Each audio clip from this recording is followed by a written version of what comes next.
Hello.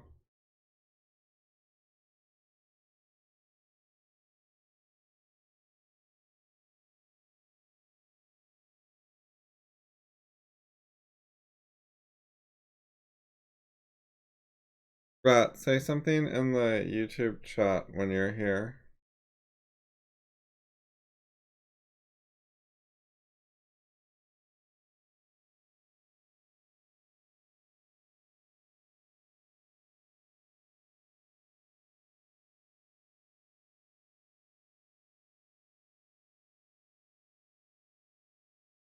Zapier's being slow.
Okay.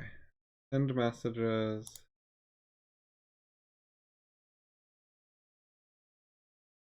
How do we make this big? Plus, plus, plus. Plus? Sure. Okay, so for context, Justin linked these tweets, and he thinks that this tweet is really bad. Also for context, Justin is talking to other people, such as me, who know what he's talking about. His message is meant to go to his friends, his buddies who understand it. He didn't explain it, he was showing it to people who already understand. That was like what he was initially doing.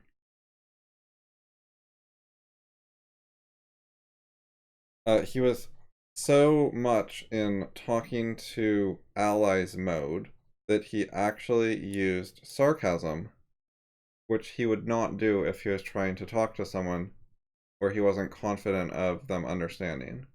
Like if he was trying to explain to a new person like Cat, he would not be using sarcasm, he'd try to be extra clear. So this message was not meant for Cat. He was talking to me and to Alan and to some other people.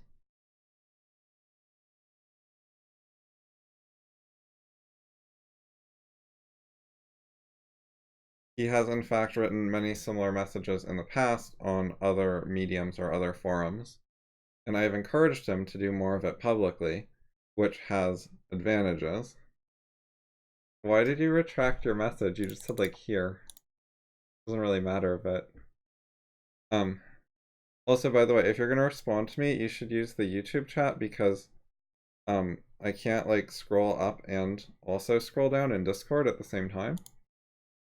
And you can't like open a new window in Discord because it's a terrible app in a lot of ways. But like I cannot actually make a second window to be scrolled up and also scroll down at the same time. And it's really awful for getting logs out of it, so I'm not gonna copy paste it to a different program because it won't work well. Anyways, so one of the advantages of Justin saying something like this in public is that other people can take an interest in it, they can ask questions about it. They might understand him, or they might be curious, or they might have something to say about it. Someone might disagree with Justin, a conversation could start. So then what happens? And okay, there's a common thing people do where they think you should explain everything or argue everything up front. And it's very unreasonable. Like, it's perfectly fine for Justin to just make some assertions with very minimal explanation or argument. It's just a starting point. He was just saying something, and if people want to know what his arguments are, they can just say, "What are your arguments?" or whatever, rather than thinking he should have put them in his initial message. Like, it's fine for him to not give any arguments unless someone actually asks, because a lot of the time, no one's going to be curious and ask, because some people are AFK, some people don't care, some people already understand it, some people are more interested in other topics, etc. So a lot of times when you say assertions, no one questions them, and it's not needed to give extra details. You want to give extra details specifically where people have doubts or questions, whatever, which you can find out. You can sometimes predictively guess, people are going to disagree with this. I want to say this to an audience that won't get it, so I should explain it before anyone asks. I'll explain it up front. A lot of blog posts do that, where they pick some issues, not all of them, to explain just preemptively before there are any reader questions. You write the post with explanations in it. But anyways, it's perfectly reasonable to also just say something, and if someone wants to ask a question, they can. And if not, you've saved some effort of explaining to no one. So all of that is some of the initial context that I don't think Cat knows much about, but it's still relevant to what Justin was doing. So Cat comes along and says, "You don't like memes." Now, the thing Justin disliked about this was not, "it is a meme." Cat is making an assumption that Justin's argument, or his position, is all memes are bad. That is not a reasonable guess about what Justin's thinking is. Also, it's non-committal. When you say you don't like memes, Felix is not saying, "I think memes are good," or "I disagree with you," He's not taking any position himself. You could say you don't like memes and also dislike memes. Now, he's hinting that he doesn't like that he does like memes. He's hinting that there's a disagreement here. He likes memes and he thinks Justin doesn't. But he doesn't say it. He doesn't stick his neck out. He won't commit himself to actually expressing what he means. So it makes it very hard to criticize because he put his position in the form of a question and also just a hint rather than a statement. So Justin feels argued with, like he's trying to argue without actually arguing in a way. So he's sort of arguing with Justin, but making it really hard to argue back.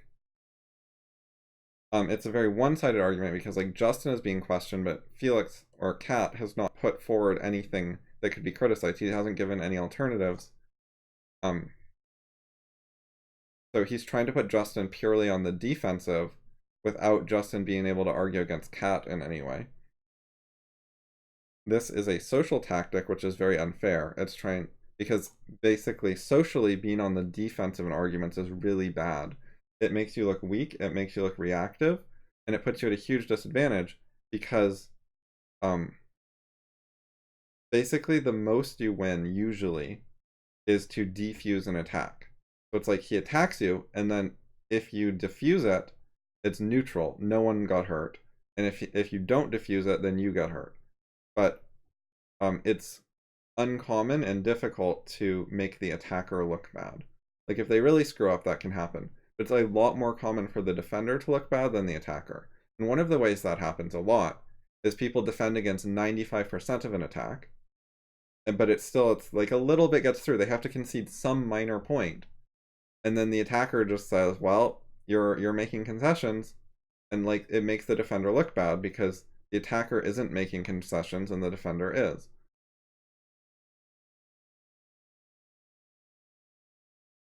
Now, Justin starts,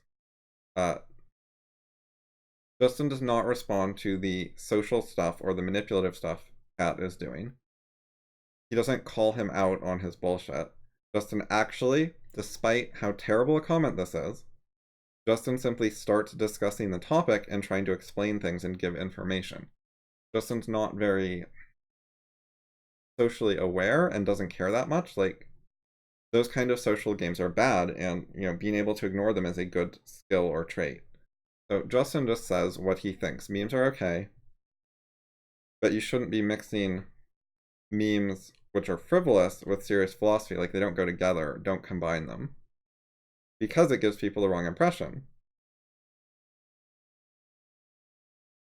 people think that they're actually involved with critical rationalism just because they like some meme pictures on Twitter. Like they think those memes are like part of critical rationalism or are compatible with serious thinking or being an expert or whatever, rather than just being this totally separate joke thing. And that is an impression that Lulie has put a lot of effort into creating and causing, and it's intentional. Brett does it as well. Didi does not do it personally or directly, but I think he sometimes retweets it. But he doesn't do it himself.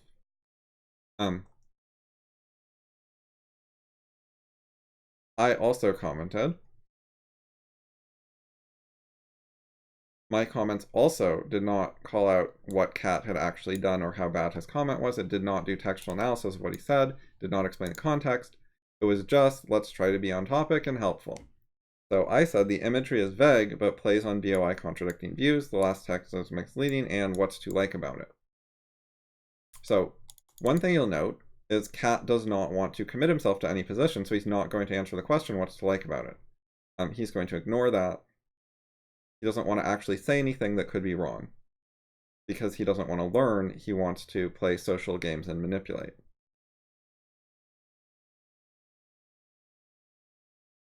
Now, these were initial explanations. Like, they weren't full explanations. I didn't say why it was vague. Hopefully, someone reading it could understand that themselves. Like, they would realize that it wasn't giving a detailed explanation. It was pretty vague. Plays on BOI contradicting views. That's something that someone might understand without me explaining it. They might not. I don't know if Cat has read BOI. I forget. I'm not super focused on Cat at this point. Like, you know, I'm writing comments somewhat generically. Like, there are other people here. Some of them know what BOI is, so they could appreciate this comment. If Cat doesn't know what BOI is, he can ask. I'm not that worried about his customizing this for him personally.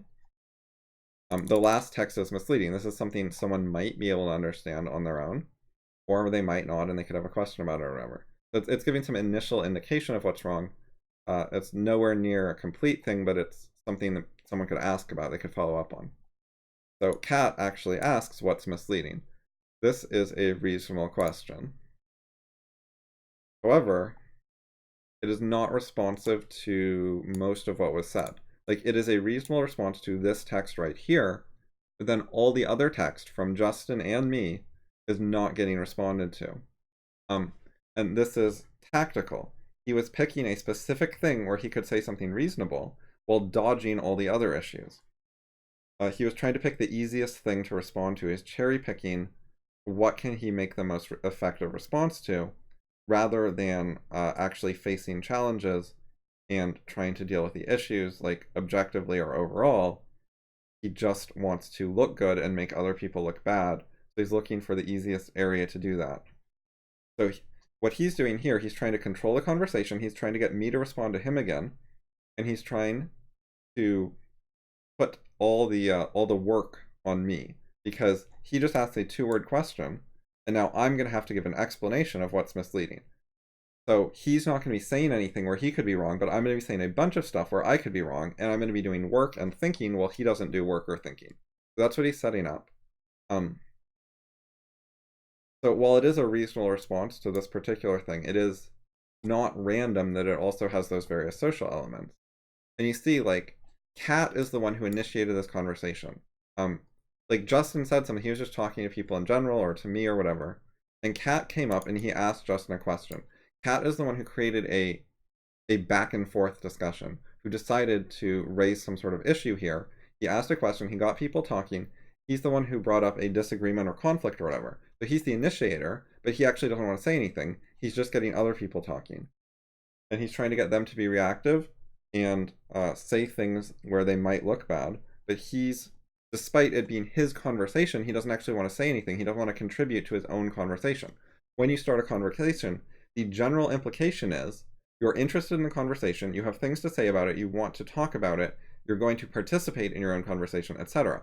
But so far, his participation is very minimal. It's below the standard you would expect from someone who decided to initiate the conversation, which is an implicit ask towards Justin, and also towards anyone with anything to say, to answer the question and give him info.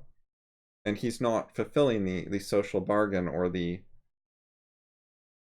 reasonable expectations of what's going to happen when he starts a conversation. So he says what's misleading. I say, yes, he's trying to manage things. So other people put in more effort. He puts in less. That means his social status is higher. Other people are doing work for him, or he's in a life position where he doesn't do work. That's all high social status. Yes, it is related to the law of least effort. That is one of the dynamics going on. And he has that very ingrained in him, and it affects just his behavior in general, how he has conversations, etc. Okay, so what do I say back? Oops, I did not want a thumbs up, but I just wanted to see Alan and Justin. Okay, so what I said back, people like that it being a meme distracts from it being dumb, gives excuse, like the I was joking. Okay, so this is not actually a response to what was misleading. I was still typing something else. You can see the timestamp is the same, 626, 626. So I was actually just typing more stuff. And he asked this question, but I was still doing my own comments on the initial issue of you don't like memes. So when you say something dumb, but it's a meme, you have an excuse. You can say, I was joking, or it's just a meme, or why are you taking it seriously? It's a meme. People like ambiguity about whether they mean what they say, or whether they're responsible for what they say, or in what way it's intended, like as a serious comment or a joke comment, or half of each. They like to have it both ways, so if no one objects to it or criticizes it, then it was a serious comment. But if anyone objects to it or criticizes it, then it was a joke, and why are you attacking a joke? So that's a common tactic. You try to say stuff, and if no one challenges it, you get credit for like a serious comment. You pretend you stuck your neck out, dared say something that was trying to be intelligent, and you got it right, no one objected. But on the other hand, if anyone has issues with it, you have a retreat path where you pretend something completely different was going on. Because you don't say in advance which one it was, you make it ambiguous so that you can pick which way to claim you meant it based on what happens. So any sort of intellectual meme or intellectual joke is very well suited for that because it's partly trying to deal with philosophy or some sort of actual serious issue, and it's partly joking. You can emphasize one or the other just depending on the reaction you get. If people like it, you can emphasize how smart you are and how you are mostly saying something important. But if people dislike it, you can emphasize that it's a joke and they don't have a sense of humor. Okay, so Justin understood my point and agreed with me.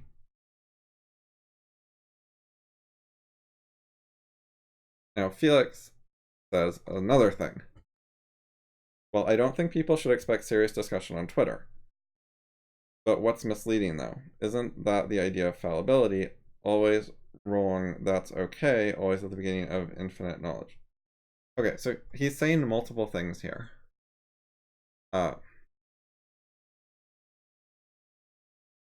He's mixing them together in the same message. This makes it more confusing. The first one, well, I don't think people should expect serious discussion on Twitter. This is a very bad comment. This is not engaging with what people are saying. It's not engaging with either of the previous things that Cat said. He's now opened a third topic. Like, this was topic 1, and he did not follow up on it at all. This is topic 2, and now he does follow up on topic 2 later, but this is topic 3. He's now opened 3 separate topics in a row. They're each one sentence, and that's the amount of effort he's put into each topic so far. You can notice other people are putting in more effort. That's just our default thing to do because we actually like thinking and effort and writing and so on.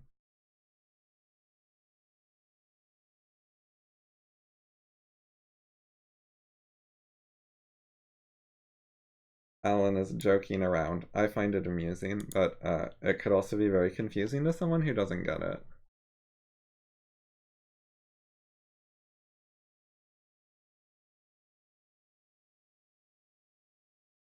Okay, so Cat is putting very low effort into each of his topics. So, well, I don't think people should expect serious discussion on Twitter. What does this mean? This implies that me and Justin are wrong. He is vaguely hinting that we expected serious discussion on Twitter, which is a thing we should not do, and that was unreasonable of us. So his third topic is to hint that we're wrong, bad, stupid, naive, incompetent, don't understand Twitter, etc., etc. All of that is hinted here. He doesn't want to say any of that because then someone might argue back that he has no evidence, he has no arguments, he's just completely making up our position and putting straw man words in our mouth, etc. But he doesn't say any of it, he just suggests it. He's putting it out there in a way where if we respond to it and criticize it and analyze it and take it seriously, we're overreacting. And he didn't say that, and it was just a comment. And if you just take it, and he didn't name us, and if you just take it at face value, all he said is Twitter's not for serious discussion, and isn't that true? And how can anyone possibly object to that? Don't you think Twitter's not a very serious place? That is, in fact, Curi's position. Like, I've said that before. So he can retreat and say it's completely unobjectionable. But on the other hand, if we don't challenge it, it's sitting right there, implying that we're terrible and stupid. This is not an accident. It's the standard ambiguity. People, throughout childhood, they learn to get good at doing this kind of stuff, and it becomes automatic. And then they don't even realize they're doing anything when they're older. But they're following these policies they learned in childhood about what's effective and how to get ahead and how to win social contests. So he habitually does these things. He has a huge amount of skill at it. He spent years and years of his childhood developing this kind of skill rather than, say, the skill of doing philosophical and textual analysis like I do. And so this is set up, it's so low effort that if you say much back to it, you are overreacting, you're too try hard, you're putting in a bunch of effort to this minor thing.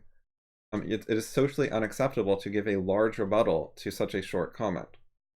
For example, this video I'm making is now at 22 minutes, and it is extremely socially unacceptable, low status, high effort, taking things too seriously, putting in a bunch of work, etc. Like it is not a socially reasonable response in the discussion to spend 22 minutes analyzing, I think, less than 22 lines of text. That is not how you're supposed to have conversations. That's what philosophers do, but they're weird. And Felix the Cat is not a philosopher. And he is playing off normal social stuff, which is reasonably effective with the vast majority of people who think they're philosophers. Like, most of the people here, he can expect this to somewhat work on. The fact that it doesn't work very well on, like, me, Justin, and Alan is like a very weird, unusual exception. That's a very rare thing in the world for someone to actually see through the social shit. And, like,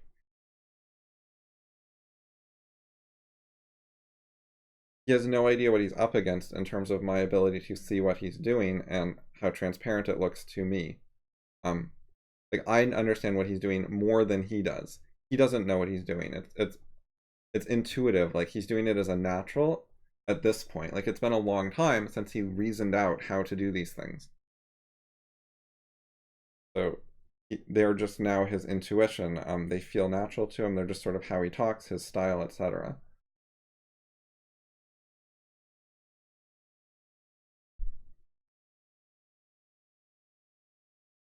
So this is the nastiest comment so far. Right, so next he says, so after this semi-attack, this passive-aggressive, veiled, partial, ambiguous attack, he immediately changes the topic. This makes it even harder to respond to because he's setting it up. So it's hard to respond to this because now he asks direct questions. The next three parts of this message are all questions. This makes it really hard to respond to this because you're busy answering the three questions. He's flooding you with questions. You never defend yourself against this attack or never call him out on it or whatever else. That is another common tactic, is right after you do an attack or you do something sneaky or you do something dishonest or you throw in an illogical premise or something, you immediately distract people from it. So he's doing that here. So, but what's misleading though? This is socially pressuring me to answer the question. He's repeating himself to up the pressure. He wants me to obey him and give him the information he asked for, which I haven't done yet, so he is trying to push me into doing it.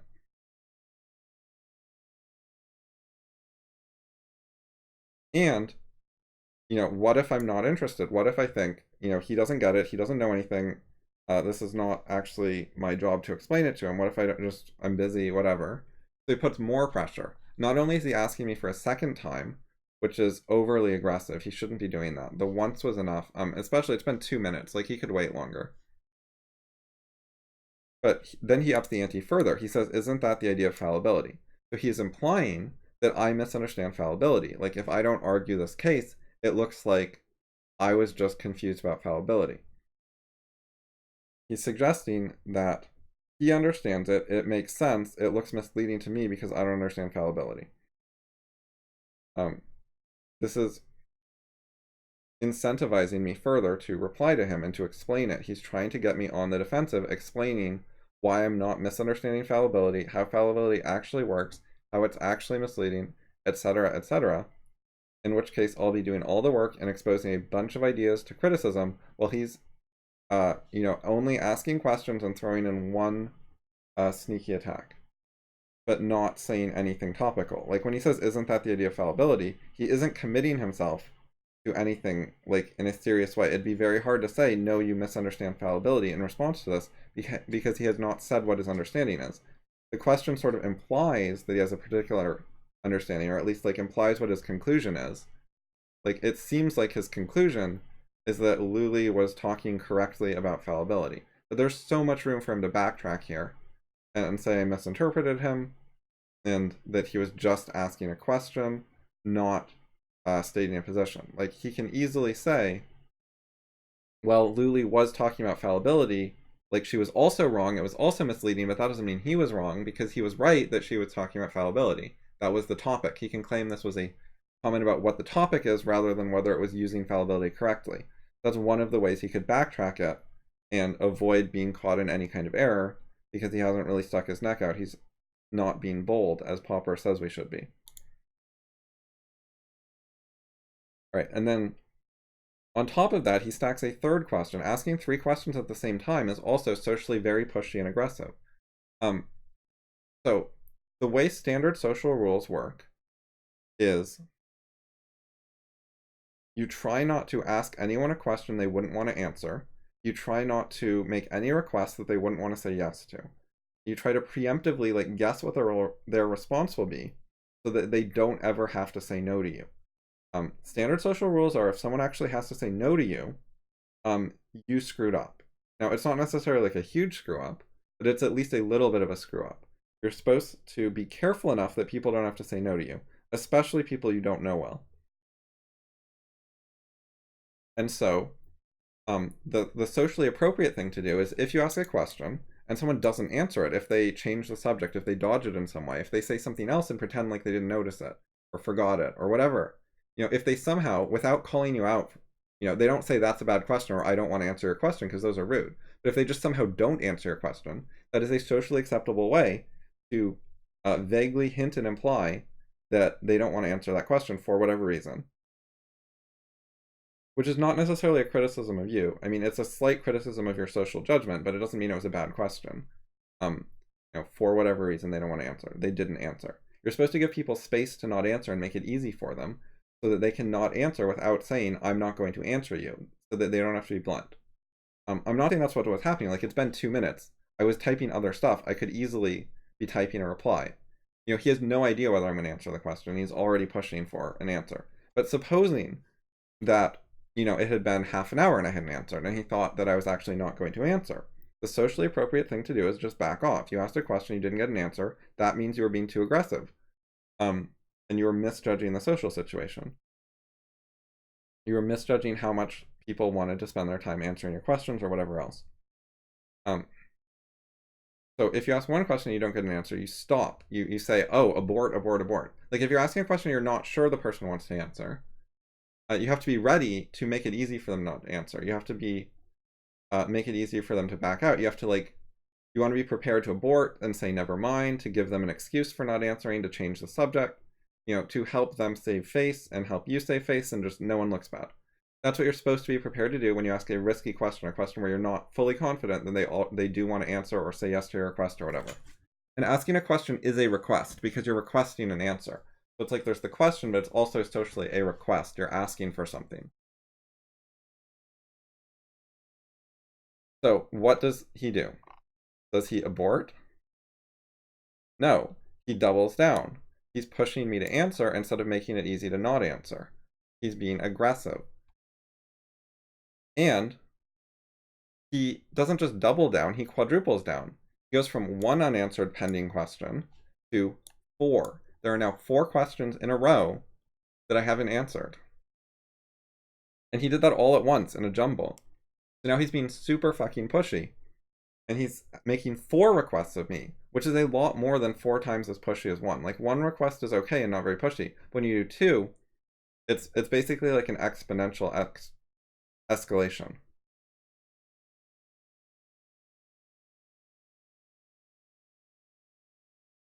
Like, to a rough approximation, 2 questions is 3 or 4 times as pushy as 1. It's not just double, because like the fact that you're asking 2 is it's adding pushiness. Like, it doesn't just scale up linearly. And then doing 3, now we're at like, 9 or 16 times as pushy. And 4, like 27 or 64, somewhere in that ballpark. Now, all of this is somewhat different because it's a philosophy forum. Like, questions are more appropriate here. You're allowed to be more pushy, more blunt. You don't have to follow all the social rules. Like, this forum, to some extent, discourages social rules and doesn't like those things and thinks those things get in the way of discussion. Like, if you have to be super careful about asking even 1 question, that's going to make it a lot harder for anyone to learn philosophy. So to some extent, the rules a little bit don't apply, and that lets Felix try to get away with massively violating the social rules. Now, there's a huge double standard and unfairness to this, because yeah, I agree with that, Alan. Like, when he asked the second time, he's suggesting that I should have done it. Like, it's important and this needs to get fixed. Like, the fact that I didn't answer is like a major problem that merits further comment and correction. So yes. Anyways, so it's a philosophy forum, means you can violate social rules some, and Cat is taking advantage of this to massively violate social rules in a very aggressive way. And he can claim, on the one hand, there's an ambiguity here. He can claim, oh, I was just trying to have a philosophy discussion. I was trying to follow the rules of intellectual discussion, not social rules. But on the other hand, it also will look to people like the standard social stuff, because people know how social works, even if it's just intuition and just like a vague sense of what's going on. People are responsive to social stuff. They're aware of it. It means something to them, even if they are not good at explicitly analyzing it in words. So it can have the double meaning of, on the one hand, this very aggressive attack, and on the other hand, he can totally walk it back and say he wasn't doing anything.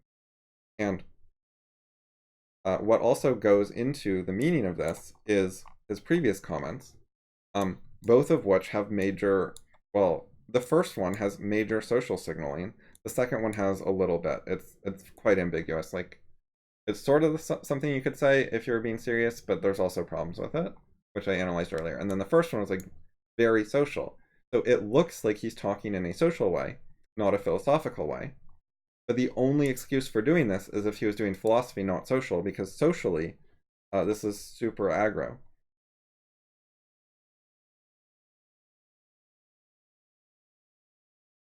Oh, and so the last question here. Always wrong, that's okay, always at the beginning of infinity. So another thing you can note here, and this is a sign that he's doing social, not philosophy, is how careless and sloppy this is. And there's a missing apostrophe here, but he does start his sentences with capital letters, and then this one, the extra sloppy one, it suddenly starts with a lowercase letter, so he's switched in the middle. And now we have a missing apostrophe. And then this sentence is like barely coherent. Always wrong, that's okay. Like, he's skipping so many words. Like, it's very hard to understand this. You have to fill in a bunch of blanks. He's not trying to communicate. He's not in philosophy mode where you're like precise, clear, detailed, etc. He's in super fucking low effort mode. So part of the implication there is that I don't deserve more effort than that. So it's like I put in effort and then he puts in almost no effort. He's acting like he's way the fuck above me. Like, I should be putting in far more effort than him. It's fine for him to be super sloppy and careless while I'm writing more than he is and trying harder than he is, because he's more skilled than me, or I need to suck up to him, or just for whatever reason, like he's the superior, I'm the subordinate, so I'm the one trying hard to please the other person and pander and so on. That's the impression he's trying to create. People do this stuff habitually, like they lower their typing and writing quality to send this kind of signal. People who understand these things, uh, like the PUA people, the pickup artists, they will insert typos into their texts on purpose because it's effective at signaling that you're not trying that hard, you're not editing your text, you're not putting a lot of effort into it, which is a thing you want to signal when doing courtship with texting, is that it's no big deal to you, you have plenty of potential people to date, etc. He doesn't realize he's doing it. Like, not much of it is conscious. Like, some of it could be. It's hard to know. But the normal thing is that it's like 99% unconscious. Learned in childhood and then forget how it works.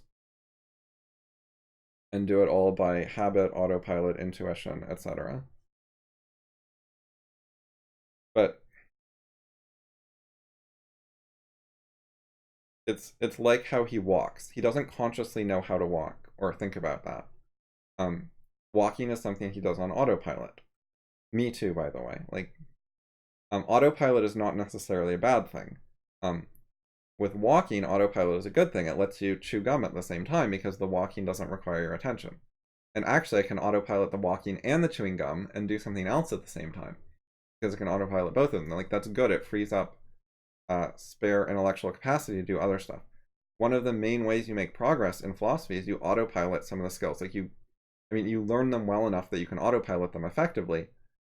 You need to practice things and get them to the point that they're so easy that you can then do them sort of automatically while focusing your attention on the next skill. And then once you learn that next skill well enough that you can autopilot it and it's all intuition, then you can learn the next skill and so on. That is one of the main progressions of getting good at philosophy.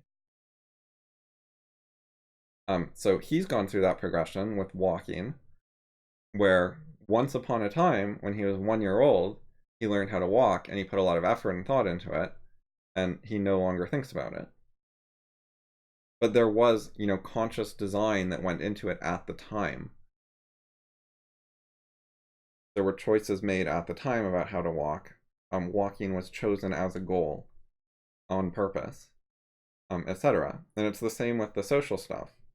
Sometime back in childhood, he had goals to get people to like him more, or to not be made fun of, or not be mocked, or to be higher social status and more popular, or to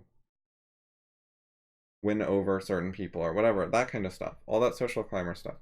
At some point, he wanted some of those things and thought that was a means of getting it, and it's one of the available means that our culture teaches and promotes and expects you to do. And you get punished a lot if you don't do it. Like, a lot of people don't pick up on it right away, and they get mercilessly teased and mocked and so on. And most of them, they hate that. They have a bad time, and they eventually learn to be more socially acceptable.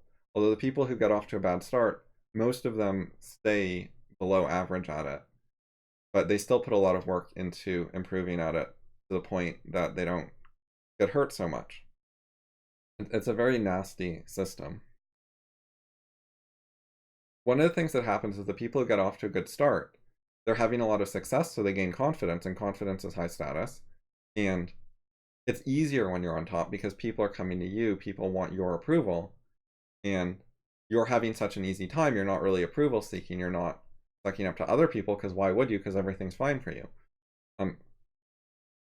So your social status is, there are mechanisms to keep you at the same status.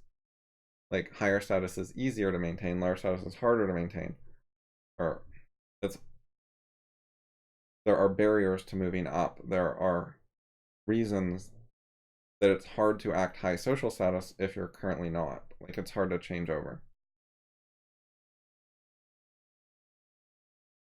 And also, the people who get off to a good start, and they're the popular ones early on, they get the most practice. They're having lots of social interactions. So then they get better at it from all that practice. Whereas the people who are bad at it, they start avoiding social interactions because they go so badly for them. They don't want bad things to happen. Then they get very little practice, and this widens the skill gap over time.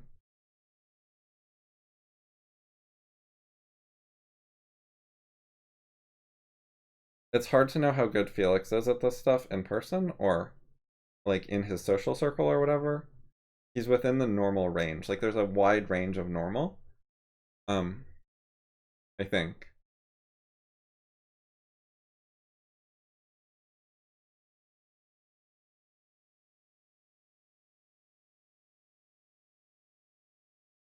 But like I'd say he's between 20 percentile and 80th percentile. Like not super near the bottom or top. But it could easily be like below average or above average. It's hard to tell. Like this is a pretty normal amount of skill. Like lots of people are this manipulative. It's just really common and typical. Um, it's perfectly possible for like a popular kid to do this kind of manipulation and stuff. But it's also possible for an unpopular kid to be able to do this, especially in text, where he doesn't have to worry about his facial expressions and his voice tones and stuff. Like sometimes the unpopular people, they learn some of the concepts and what to do and like what the right words are to say, but they have trouble backing it up with their body posture and how they stand and what clothes they wear and like these other nonverbal things. So there's a decent amount of people who are verbally pretty good social skills, but non-verbally not so good. So he might be in that category. Uh, but he might also just be good at the nonverbal stuff. It's really hard to tell.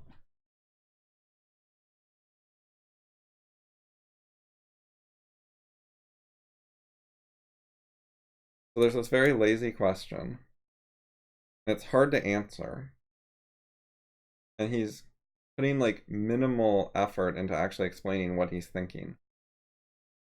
This is not designed to be discussed and analyzed and to be like a good statement of his position, and then I state my position, and then we compare and so on. Like it's not meant like that.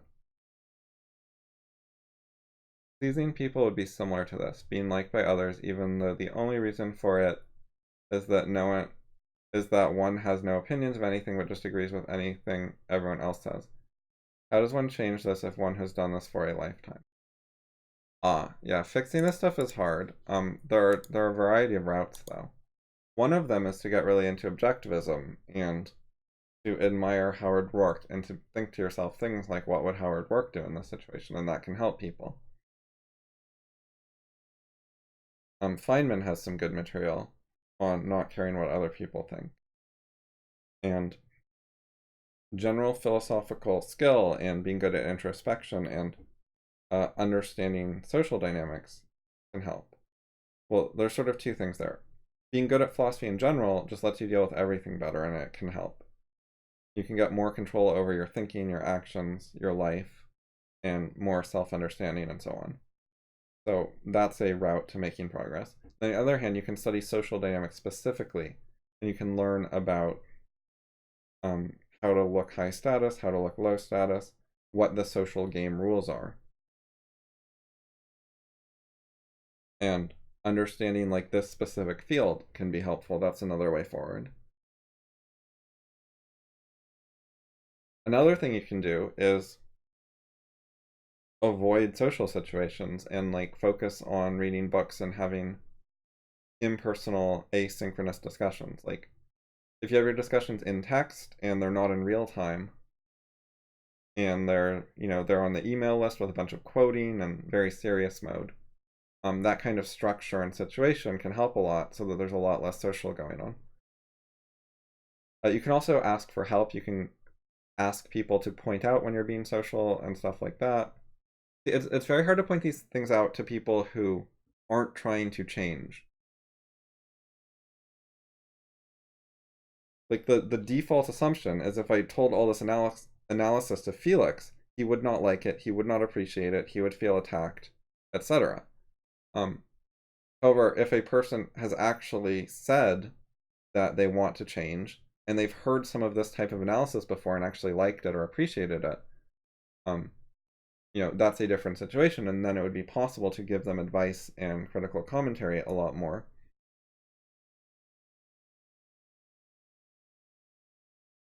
Okay, so now instead of calling him out on all his bullshit, I and I'm on my phone, so that is also a factor.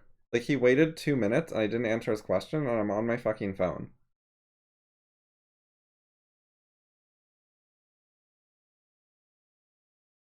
Which he doesn't know I'm on my phone, but like you should take that into account when you're going to be pushy with people. They might be on their phone, or it might have had the icon on Discord on the side. I don't know if that reliably works because I leave Discord open on my Mac as well, so it might think I'm there. I don't know, but it might have shown a phone icon. Anyways, you have to take into account like there are a lot of reasons someone might not promptly reply to you.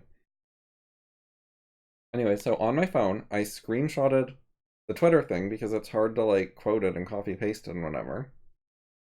But so what I found was, and it is reasonable that it would take 2 minutes for me to find this and screenshot and share this info. Like, look, you can see the screenshot was taken at 6:28. That is the same minute at which he's calling me out for not having answered him yet. I was in fact at that time like screenshotting this thing and like looking into it more. So what I found was there was follow-up comments on this meme.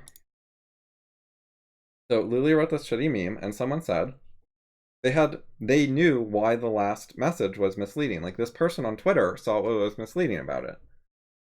They said, "This doesn't quite square with my understanding of David's take. He seems upbeat and optimistic. Life is an adventure in discovery that never ends, rather than gloomy and fatalistic."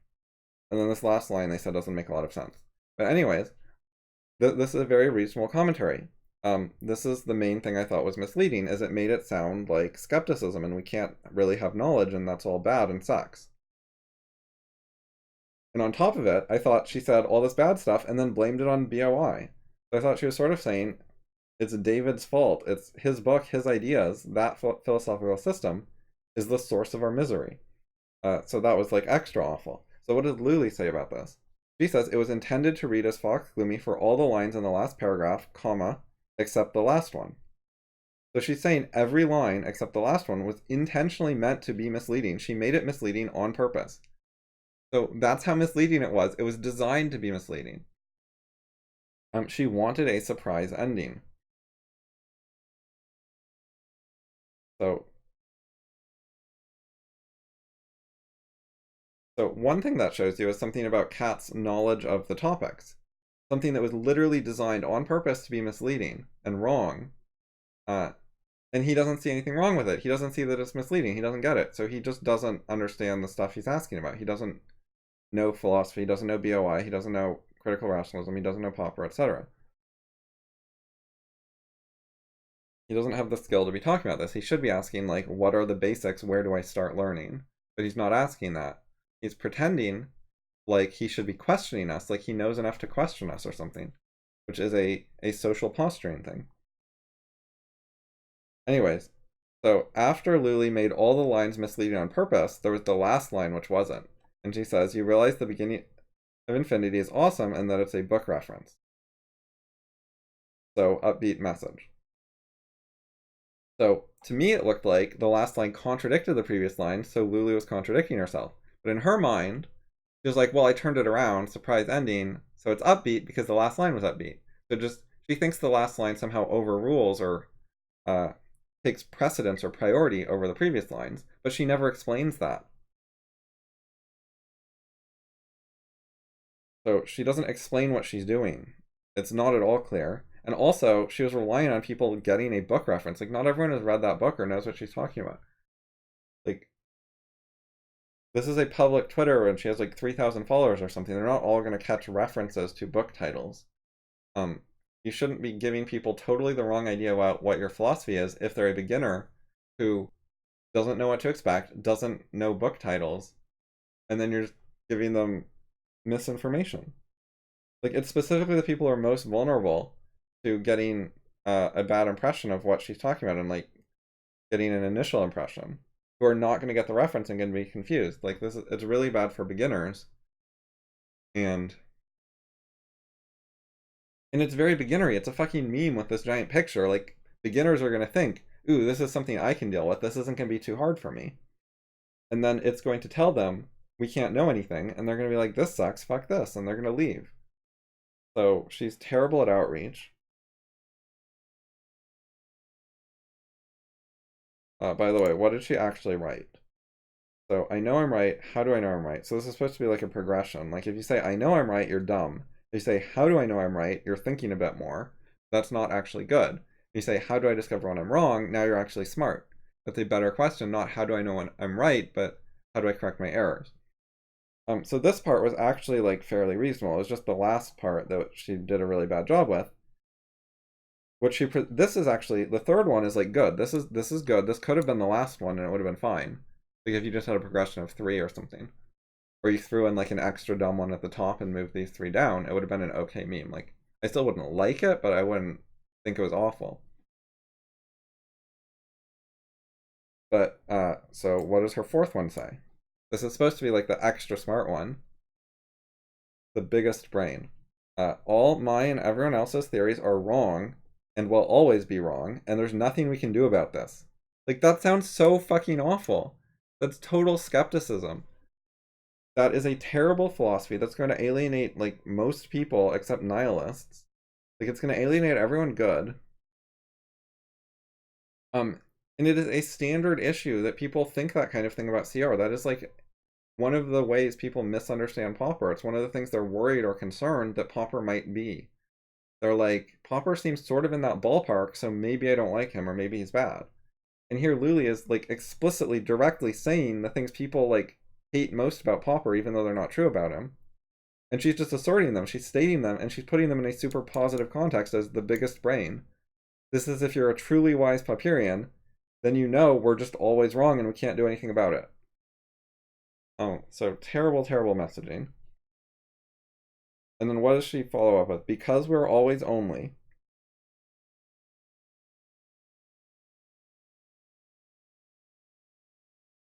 So because, this means she's now going to give the reason for all this terrible stuff. So she said, terrible, terrible situation, life is pain and misery and awful and we can't know things. And then because, and then what is the source of our misery? What is the reason for this? What is the cause? What can we blame this huge problem on?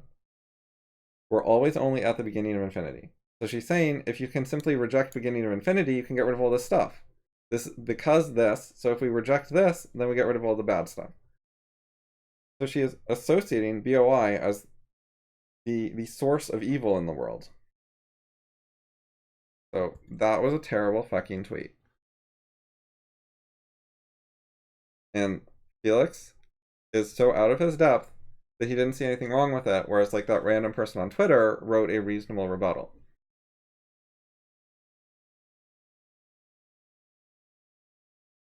Okay, so what do I say? She wrote it misleadingly on purpose.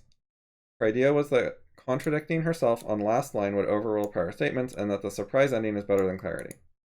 So I'm saying it's so misleading that it was like actually intentionally misleading.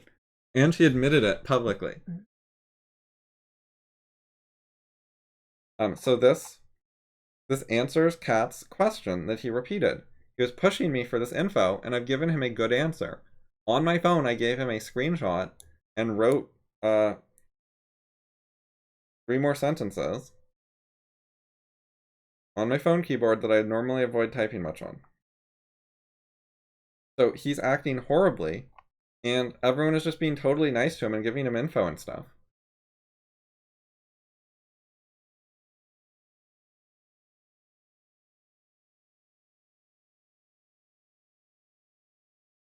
And what does he do with this? Shrug, live and let live is my motto. Lots of bad stuff on Twitter and Instagram, anti-vaxxers, flat earthers, etc. He doesn't care, he's not interested, he doesn't want to discuss it, and he's suggesting that we should shrug, we should live and let live. We're being overly serious, overly critical, overly analytical, and also we're losing perspective. Why are we hating on this when there are anti-vaxxers and flat earthers who are even worse? So this is a a mix of attacking and also retreating from discussion. And the shrug is a major signal, a communication that he doesn't want to discuss his discussion methodology. He doesn't want to discuss his social signaling. He doesn't want to discuss anything. He doesn't want criticism. Like, so what did he shrug in response to? Justin said something. Justin posted a link to a bunch of information where you can get detailed analysis of some of the bullshit Lulie does. It's a similar kind of thing. I believe she posted flashcards on Instagram, which is, Instagram's like even below Twitter. And Alan wrote this blog post. Oh, by the way, I will put it in stream chat if people want to see it.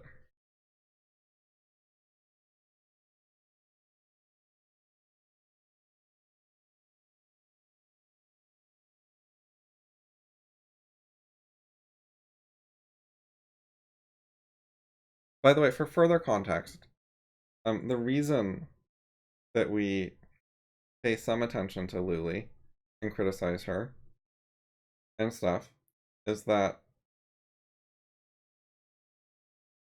she has more than 20 years of history having some interactions with the Fallible Ideas community. And she is a personal friend of David Deutsch, who he publicly like endorses. Like, not fully, but he retweets her stuff. There's some public association there where he's using some of his reputation and name to promote her.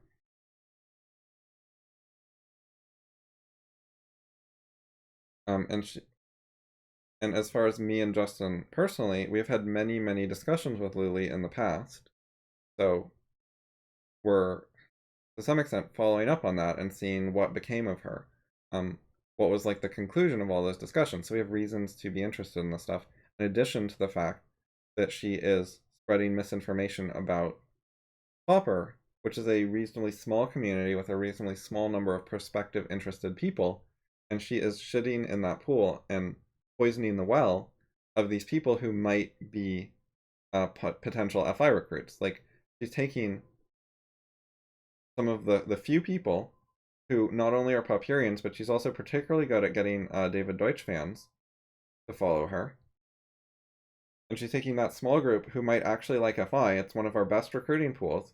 And she's shitting in that group and trying to alienate them from FI, from me, from Popper, from BOI, from DD, etc. She's really trying to destroy one of the places that we've actually gotten some of the best people from. Like, multiple good people have found us via BOI and stayed for many years, or are still here. And she's trying to destroy that recruiting method.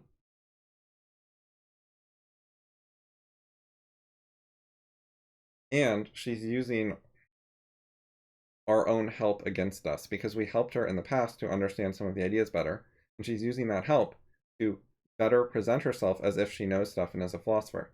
She uses bits and pieces of things we told her in order to try to sound smart and clever, including plagiarism, by the way. So she's trying to use the help we gave her in goodwill and good faith when she was pro-FI, and she takes that and she uses it to undermine FI. And it makes her seem credible because she's able to speak our lingo better because we helped her with it in the past. And then she betrayed us. So that is notable and worthy of some attention.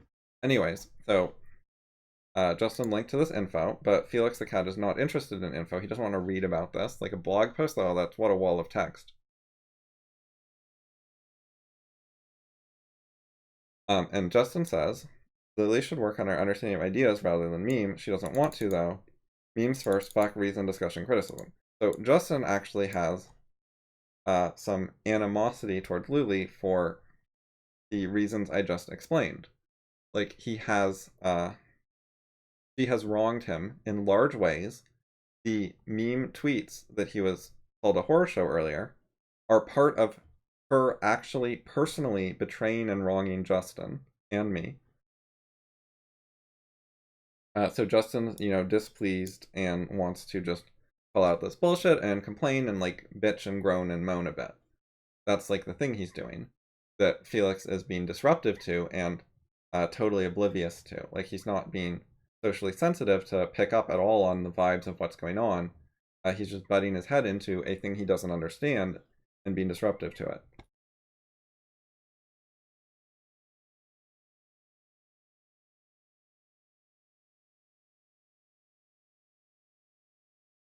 And the fact that there is a blog post on this is an indication that there's history here. There's stuff Felix doesn't know. There's more to it than just the one tweet from some person, you know?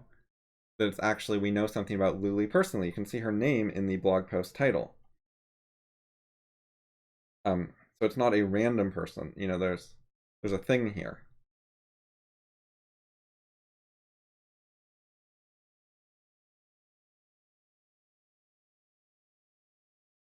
And if you skim the post at all, you'll see it is a detailed post with like 8 quotes and like 15 links or something. I don't know. Don't count my. That was a rough estimate from skimming, but and if you look in comments, like that is a fucking monster of a comment. That's like a blog post sized comment with like a bunch of quotes and shit. So there's substantial discussion. There's a lot of analysis, like, and there are these links to things like the Fallible Ideas list and to the comment and to one of Tanner's other posts. Like, there's all this stuff going on. You can see there's complexity here. There's an issue here. So, you know, Felix could take the hint that he totally doesn't know what's going on. If he wants to read up on what's wrong with Lulie, here's info where he can start reading, etc. But instead of that, what does he do? He's trying to delegitimize what Justin is saying. He's saying Justin has a bad attitude that is shrug-worthy. He doesn't want to like respect Justin by even agreeing or disagreeing. He's just like, shrug, I don't really care about what you're saying. Why are you so worked up about this? You need to calm down. It's some of the same fucking social vibes as the Taylor Swift song about calm down, which I analyzed in one of my song analysis videos. And that is my least favorite song currently. So the shrug is sort of like, you should calm down, stop being a hater, don't get worked up. A lot of the same vibes as that song. It's trying to say Justin is doing something wrong. And it's super non-committal and ambiguous. It doesn't say, I think you're wrong, or, you know, here is my argument against your attitude, or I think your position is this, and I think that's a bad position, and I think this is a better position, and here's my criticism. You know, he's not doing any of that. It's just a social hint with a fucking emoji. He won't even put it in words. That's how non-committal he's being. And this is also, it's a major signal that he's not a serious person. He doesn't want to talk about it. He's just backing out of the discussion with a shrug. He's like, oh, you argued, you said stuff, you explained stuff? Well, I'm just going to shrug. I don't want to think. I don't care.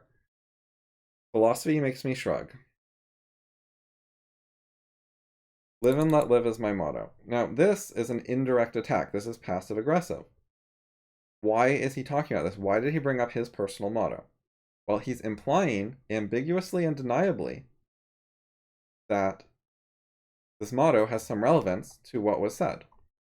Now, note, he doesn't even say who he's responding to. Like, some of this stuff works as a reply to me. It is ambiguously that maybe he's shrugging about what I said.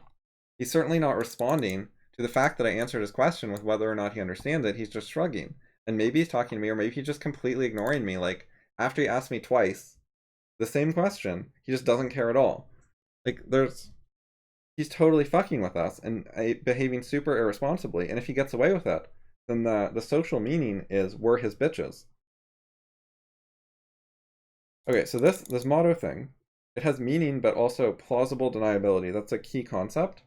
Is a big part of the social game is you attack people, but you have to be able to deny it, and then denial has to be plausible. It doesn't have to be convincing. It just has to like not be totally ridiculous.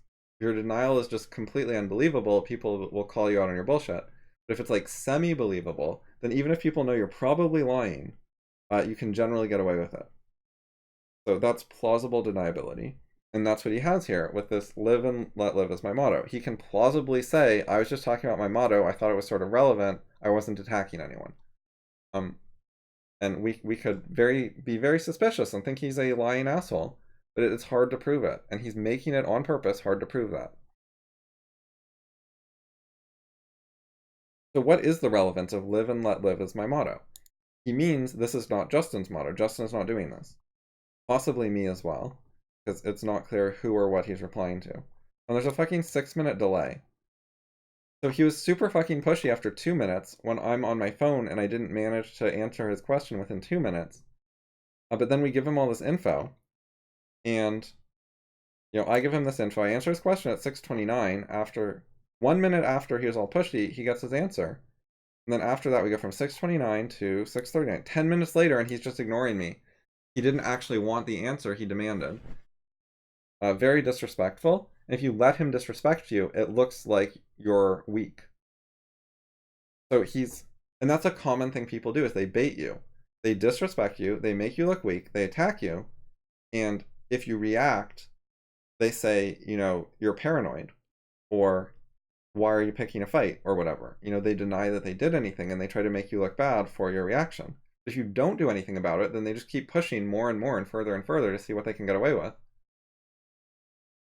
And they'll just take every inch they can. And then the moment you finally respond, they call you an overreactor, etc., and say it's all in your head, you're making things up. Okay, so live and let live is my motto. So Justin doesn't live and let live. Justin's not calm, etc.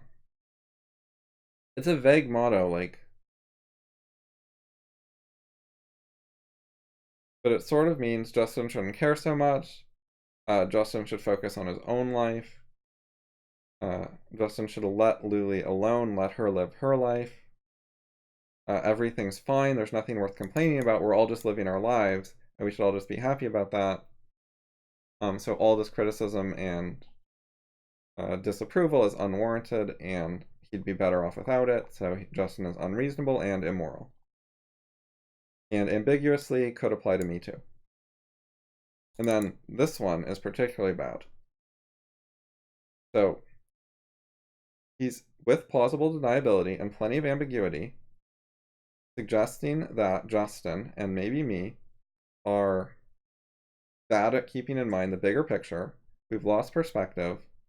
We're cherry picking and singling out Lulie for no reason, when what she's doing is obviously not as bad as anti-vaxxers or flat earthers.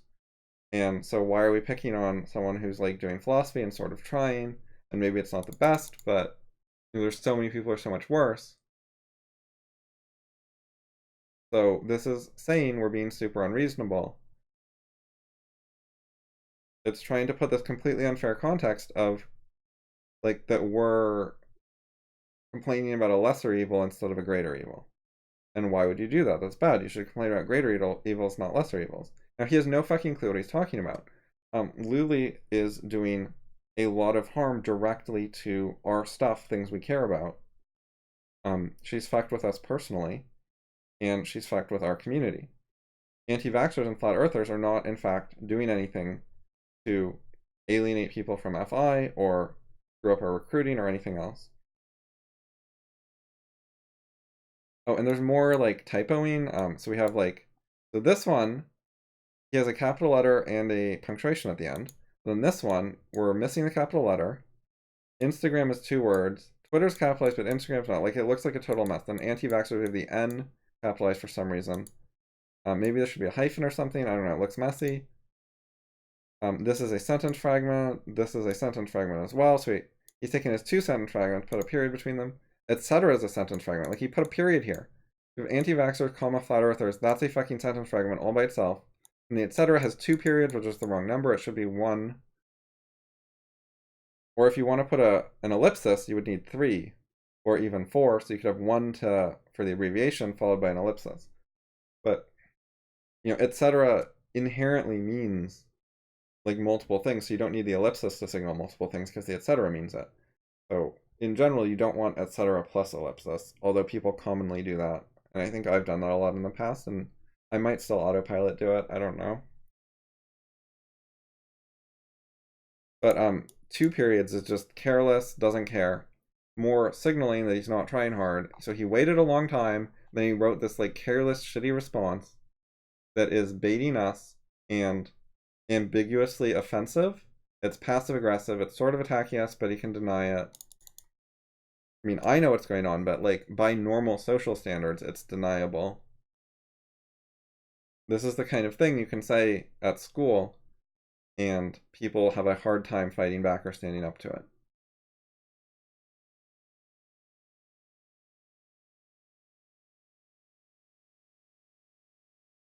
He's also completely ignoring. So he's had 6 minutes to click on the link and look at it at all and see that there's context or whatever.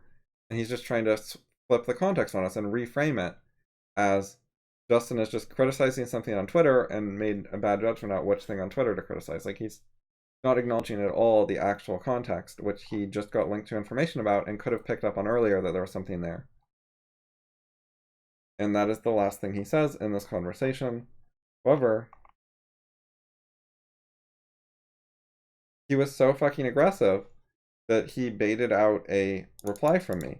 Most bad stuff doesn't try to associate with e.g. BOI, so less notable to us.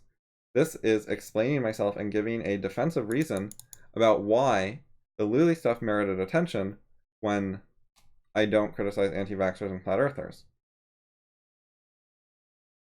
I responded to the social pressure. I didn't call him out. I didn't attack him. I just literally fucking went along with it and just made the best of a shitty situation and clarified it, because what he was doing was super misleading to the audience and maybe someone will get confused or whatever. So I just went ahead and wrote a very brief thing that would explain it enough for a reasonable person to maybe not get tricked. Justin, on the other hand, got pushed into a lot more than that. Justin says all this stuff. Let's see. If Lulie wanted to say fuck philosophy and go party or whatever, that would be bad, but it's her life. That's not what she's doing, though. She's harming the CR community by spreading false stuff and creating the illusion of a fake community. Right, so Justin's trying to explain in more detail than I did some of the reasons for targeting criticism at what Lulie's doing in particular. Like, it's CR related, it's harming the CR community, she's spreading false stuff, and she's creating this illusion of a fake community where people think there's like this CR community that's like on Twitter, and there isn't actually anything good there. There's nothing real there. There's nothing substantive there, and she's creating this fake situation to lure people into this mirage. And Justin is saying that if she was just partying, he'd leave her alone. It would be bad, but it's her life. So he would live and let live if she was doing irrelevant personal stuff. Even if it was bad, he wouldn't care. If she was anti-intellectual and partying, that would be bad, but he would live and let live. But that's not the situation. The situation is she's harming stuff Justin is involved in, and she is tricking and hurting people in relation to stuff Justin specifically cares about and is involved with.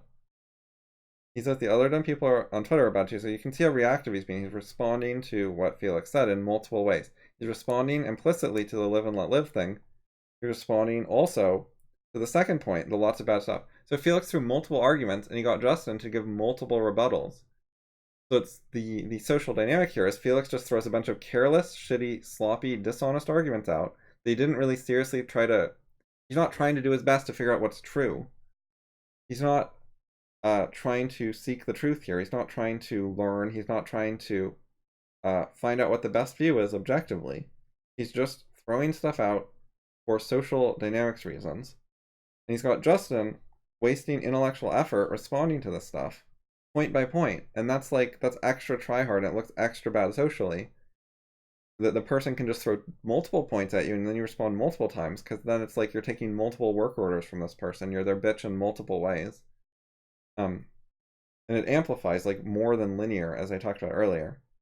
If you give someone 2 orders and they follow both of them, you're more than twice as much subservient to them and lower status than them.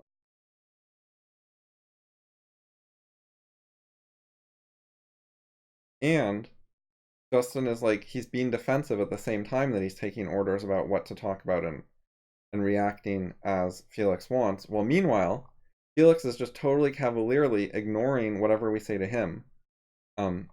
he is not responsive when he gets asked questions. Like, this is a direct question. He does not respond to it.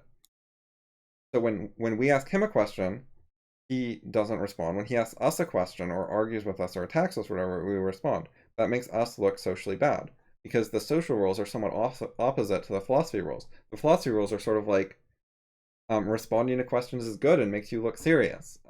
Answering arguments is good and makes you look like you actually think about things. But the social rules are kind of the opposite. Doing work and thinking are all considered bad, and the assumption is if you had a way to not do those things, you would. So high status people find ways to not do those things. If you're doing work and mental effort, that shows that you don't have a good life situation set up where you could avoid those things. Because the default social assumption is everyone wants to be fucking lazy. There are rare exceptions, like if you're an Olympic athlete, you're allowed to try hard your Olympic stuff so you can like win a medal or whatever. People figure that's your passion, you actually want to do it. It's not like a regular job that you hate. It's not the type of work you want to avoid. But they think the vast majority of work everyone just wants to avoid. Then there's like these rare exceptions where you're actually doing something awesome that you really love, and then you're allowed to try in that narrow area, but you still are assumed to hate work and all the rest of your life. Those are social rules. And so Felix avoids the work of actually responding to anything we say in a responsive way, or answering questions or anything like that, or trying to understand what we said. He doesn't bother to try to understand what we said. He's not thinking through anything we're telling him. He's just trying to throw work orders at us while disrespecting us to make us look double bad. Because he gets away with the disrespect and at the same time he's giving orders. So Justin also says, Lulie is a particular interest to us because she used to be part of real CR community and is doing direct harm to it now. He's explaining more. He gives like, notice how Cat writes this like little shitty careless shit. It's very short, and then Justin is like this much reaction, it's bigger. Justin's putting in more work than Cat. I, on the other hand, when he was unwilling to discuss the misleading thing that he was so fucking pushy about, and then he wouldn't even talk about it, as like, okay, he clearly doesn't actually want to talk and shit, and then there's a shrug emoji and all this bullshit. They did a very minimal thing.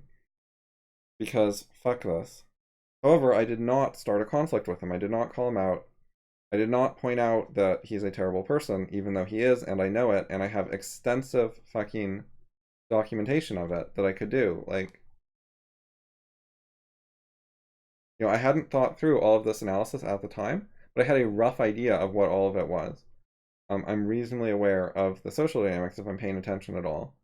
I can know none of the points that I've said took me a long time to think of. It was like, it took a long time overall to go through all the points, but each one I can come up with in like 3 seconds.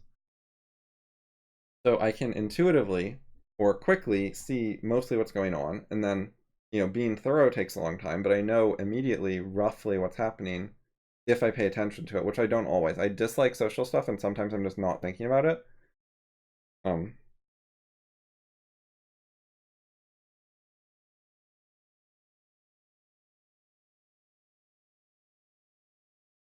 Now Evan comes along. So this is the same topic. Does Lulie's post contradict BOI? How is it dumb?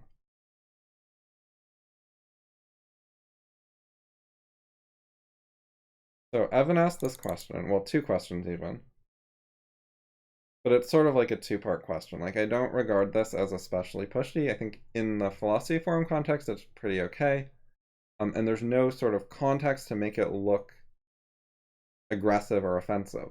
Like, Kat started with that thing about don't you like memes or something. Like, he started with his opener of suggesting that we have a disagreement, which puts it on a bit of a confrontational adversarial tone or whatever.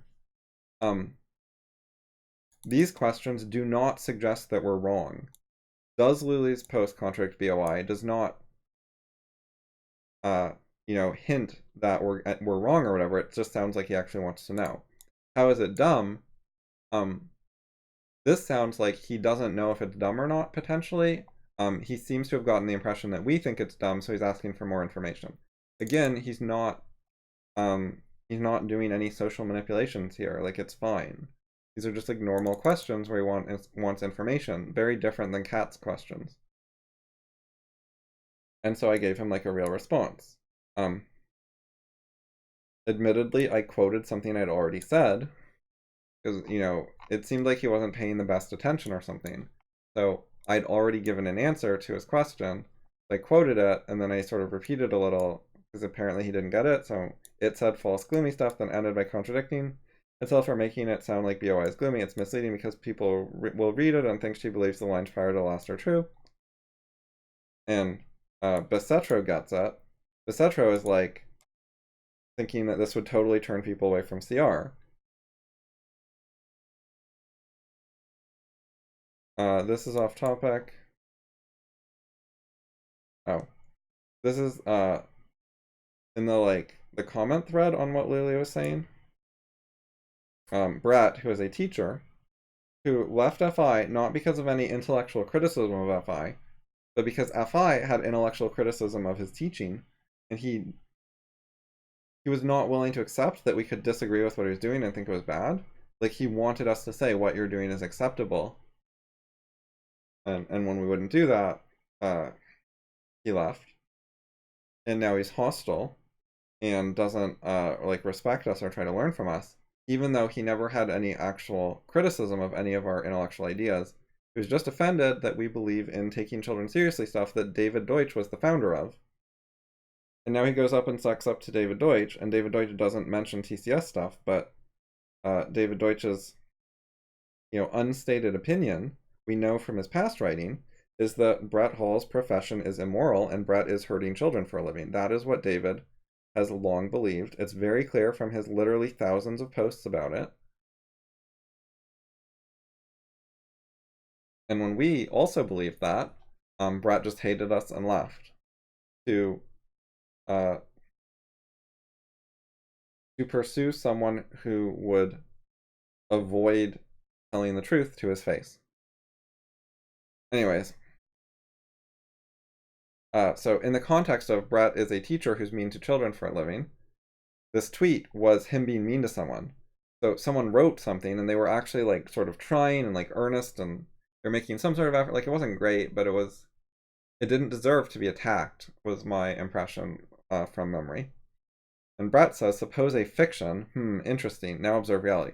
So Brett is trying to say you shouldn't have hypotheticals or toy scenarios or whatever that involve fictions. Everything that follows from fictions is bullshit that deserves mocking and sarcastic smiley faces. And when he says interesting, he means not interesting because it's just fiction. We should observe reality. Reality is better than fiction. This is all a total bullshit pseudo argument meant to make the person feel bad and put them down and elevate himself above them socially. He's trying to look like he won the argument and that the person is just a fool who's getting bitch slapped.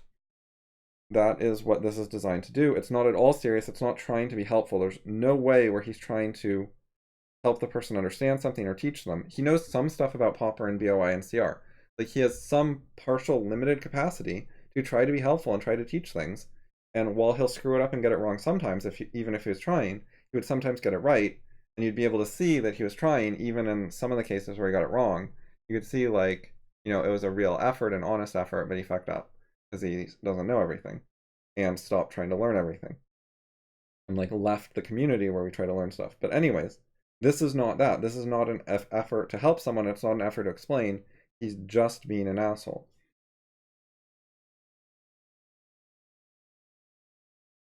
Related to that, he was mean to me on purpose on Twitter. He went out of his way to be an asshole to me for the purpose of trying to hurt me. I don't like people who do that. I think being mean to people or trying to hurt people is really bad and kind of unconscionable. And why would you do that? There's just no real excuse for trying to hurt someone. If that's your intention, if that's your goal, if that's the thing you're really striving after, is just to destroy, to cause misery, to cause suffering, that's really fucking nasty. I know my perspective on that is unusual, and most people just think that's normal, and that wanting revenge and being mean to people is just what life is like. But to me, it's fucking abhorrent.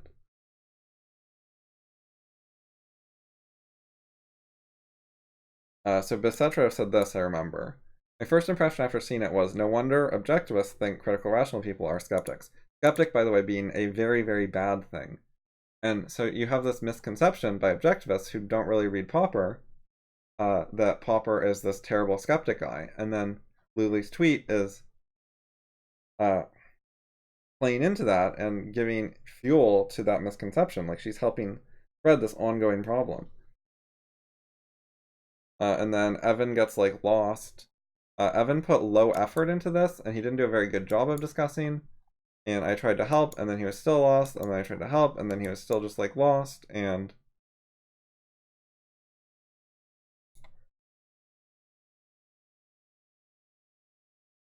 he sort of, this is the thing people commonly do, is like you explain it, and then they ask a question that could have been their initial introductory question.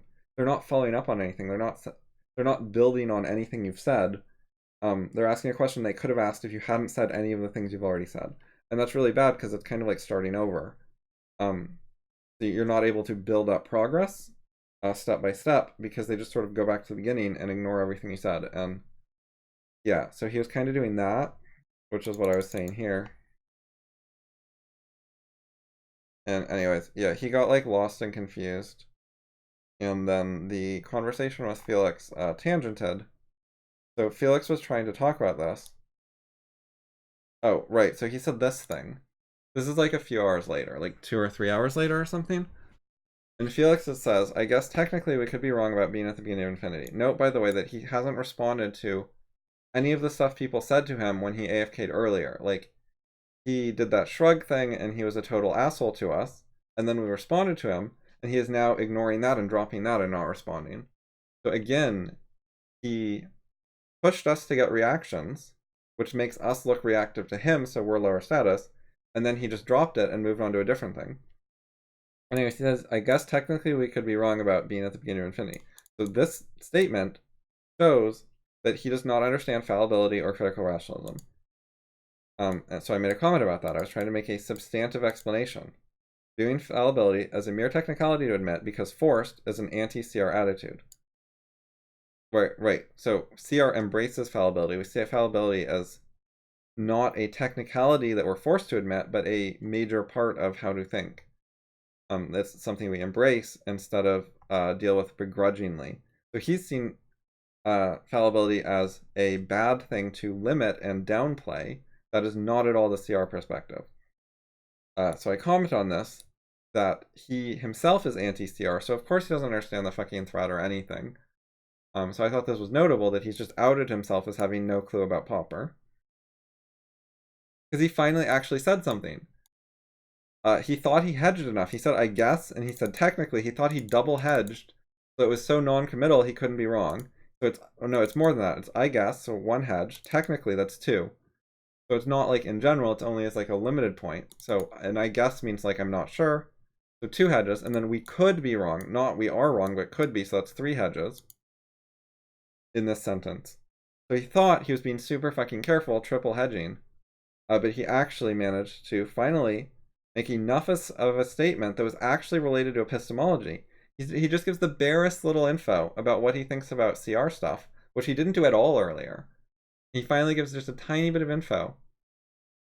And you can see that he does not understand CR when he gives just the littlest info about it. And this is why people are so fucking scared to stick their neck out or say anything substantive. Because if you actually say substantive stuff, it's really easy to be wrong. If you don't know what you're talking about and you try to say stuff, it's so easy to be wrong in a way that someone who knows what they're talking about will notice. It's the same with other topics. If you don't know anything about cars and you're talking to a car mechanic and you try to say stuff about how engines work or what parts go where or anything about cars, it's really fucking easy to make one wrong statement and just totally embarrass yourself, and he will know that you are clueless about cars. Like, I don't know cars. If I tried to say some shit about how cars work and whatever, an actual mechanic would just immediately know I was a noob. The only way I'm gonna pretend to have a conversation on equal status with a car mechanic is if I'm careful to never say anything meaningful about cars. If I just completely dodge the issue, if I ask him questions, if I make veiled, vague attacks, but I never talk about what I think about cars, maybe I can get away with, like, fronting and pretending to know more than I do.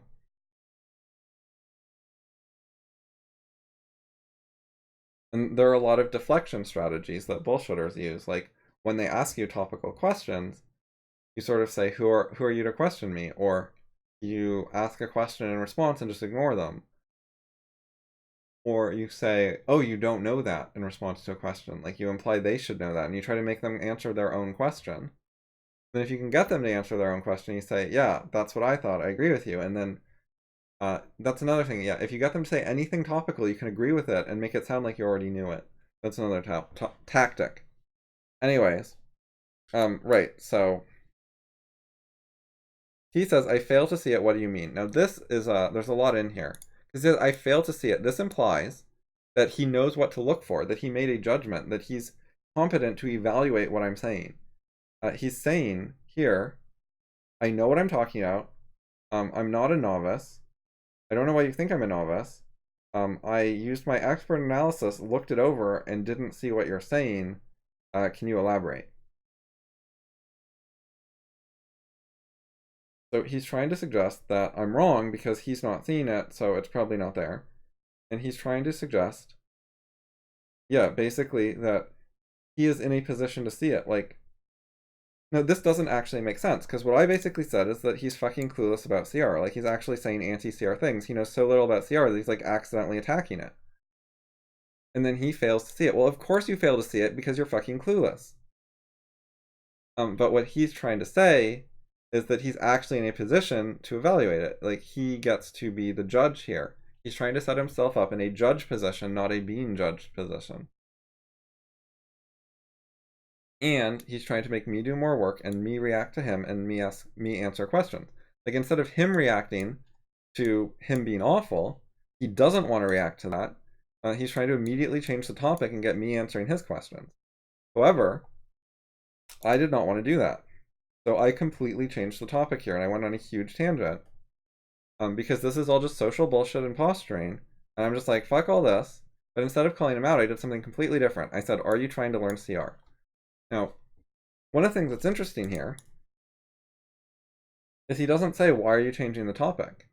He actually reacted to me. He answered my question for like the first time all day. He actually answered a question I asked him. And it was the one where it was a completely off-topic question. I mean, it was sort of on topic. It was related, but it was a major topic change. He finally answers a question. When I just completely ignore him and ask a question sort of that can seem out of the blue, then he answers me, finally. And it's a straight answer. It's a direct answer. It's a clear answer. He felt defensive. He felt like he has to say he's trying to learn CR. So this put him on the defensive instead of me being on the defensive. And it totally worked. And that was not even my intention. I just wanted to ask this because I think he's not. I think he's a fucking liar. And I wanted to bring up what I thought was like the heart of the issue. The heart of the issue is he knows nothing about CR and he's not trying to learn. That was my suspicion. But of course, if he is trying to learn, then I can tell him, like, what do you do? So he says, yes. I say, what have you done and what are you doing? And then he says AFK and he's buying time, and then he comes back and he's read parts of OSE and he's read a secondary source. So basically he hasn't read any proper epistemology. Like, yeah, according to this, he has read 0 text written by Popper about epistemology. So that's what he's done. And he's working on BOI, but Fabric has the better initial summary of CR and is a better place to start. But anyways, there are some summaries of some decent parts of CR in BOI as well. But we don't know how far he is. He's ambiguous. He's not done with the book, so he might not have even read any of the CR parts, really.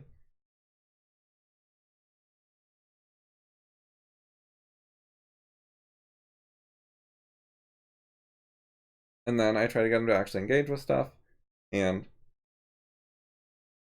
oh, I see. See, I was right to be suspicious. He's working on the book. He might not have actually gotten to the important parts, and he hasn't.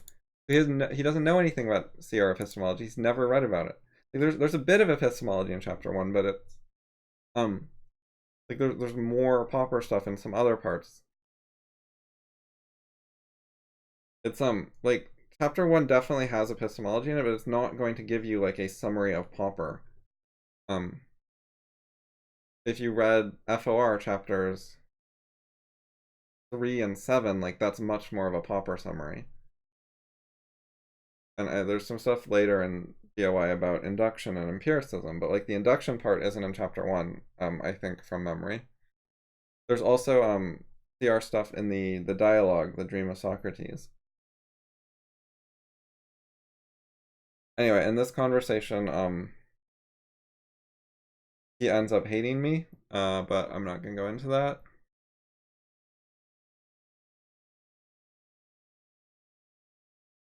He ends up mad enough that he comes on the next day, today, to intentionally try to hurt me and cause trouble.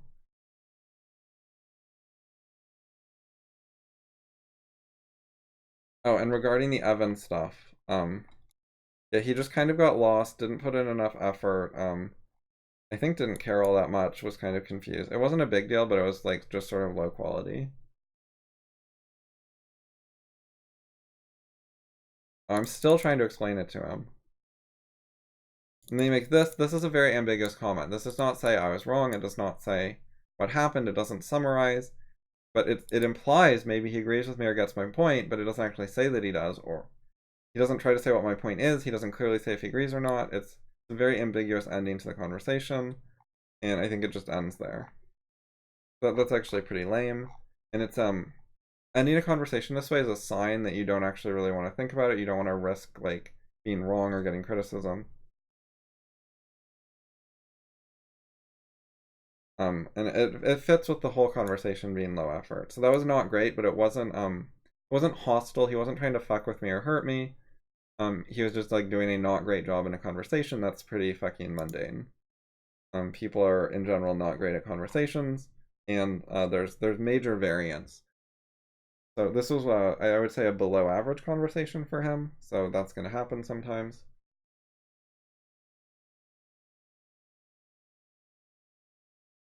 Anyway, what happened with Felix later, a couple major points from memory are he was extremely hostile to the idea that he knows less than me and he's a beginner and I'm an expert and we're not equals and he shouldn't be trying to debate me when he knows nothing about the topic and I know everything. Like, sort of like that. He got like really pissed about that.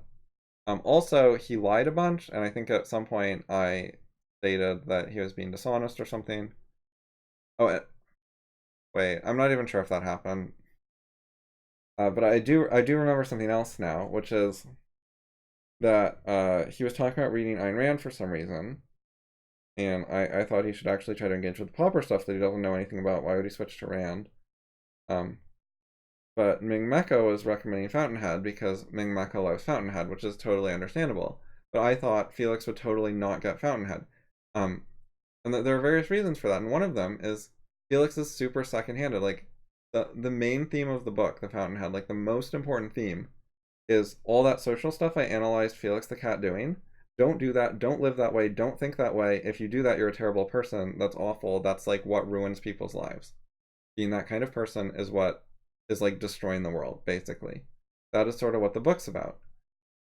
So Felix is not going to get it. He's not going to like it. Also, that wasn't the main thing I was even thinking about, but I thought it was not a good recommendation for him because the main character is like serious, Felix is unserious, and it's a fiction novel it's not super preachy. You have to actually stop and think like, why is it saying this? What's the point of this scene, etc. You have to put some effort and initiative in, or it's easy to miss a lot of the points of the book. And I thought Felix, given like how he just shrugs and doesn't answer questions in conversations, rather than like persisting and trying to learn things, there's no way he was going to learn from a book that was not in your face and was sort of you get out of it what you put into it kind of book to some extent. So he's not going to put much effort in, so he's not going to get much out of it. So it wasn't going to work for him. So it's very different than who he is. It's very contrary to like how he thinks and his lifestyle, and his methods of dealing with the world weren't going to learn much from the book. So I thought he shouldn't learn it, and I made some comments to that effect, and he got super fucking offended and was dishonest about it, and picked a fight, etc.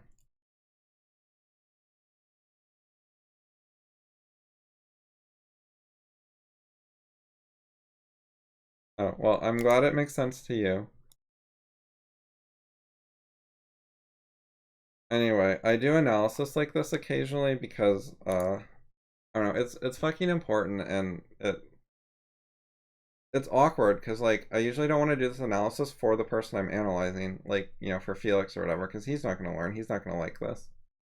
But sometimes when third parties are interested, I like to talk about it because it can help them see how to analyze things and like what's in a conversation. I think it's like a really important philosophical skill to be able to see all this stuff and what's going on, to like see the nuances of what happens in discussions and what statements mean and stuff. So that's something I think people should work towards. And if you do analysis of person X, then person Y won't take it personally, and that makes it a lot easier for them to understand it and get value out of it, because people are pretty biased usually. So if it's impersonal, it's easier. That's a general thing in discussions, by the way. If the discussion is like at all hard, people usually should not bring up personal examples because it makes it harder and inserts like extra bias in the discussion. And if you keep it impersonal, it usually goes more smoothly. Especially when they bring up personal examples where like if you criticize the example, they'll like feel attacked. Those are like the worst because they're setting up a dynamic where either you can accept their example or you can offend them.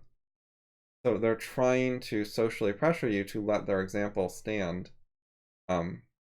because you don't want to offend them. They're using themselves, like they're using your goodwill that you don't want to victimize and hurt them by trashing their personal example about their grandma's cancer or whatever. And they're taking your goodwill and using it against you to try to get you to hold back on criticism so they can get away with a bullshit example. And it's also unfair to use personal examples because they have all these extra details which they're just going to mention if they're relevant and contradict you. Like they'll bring up whatever they want. So they have like all this. They have an information advantage which they can bring up selectively. Whereas if you're dealing with like hypotheticals, it's like even footing. It's fair.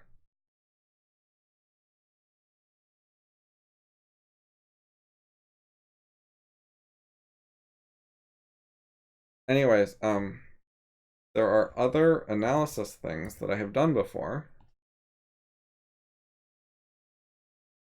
So I'm gonna give some recommendations to some of the similar things I've done.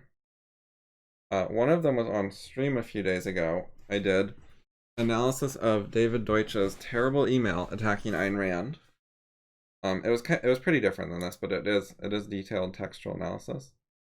But there's a couple other things I want to get. So one is ebooks. So if you go to the ebooks page here, and you scroll down, you will find this one. So we had a very, very long discussion analyzing something like 10 paragraph Facebook post by Lulie, which was really bad. And that is some of the background context of what we think of Lulie, and like new things she says are analyzed in light of this already developed understanding of what she does, what she's like, etc. The thread is called Exercise Analyzing Lies because she had around one lie per sentence. And so the initial prompt was like, how many lies can you find? Because there's like lies everywhere. So there's a ton of analysis of that. There's also bonus extra analysis of that on my Gumroad in the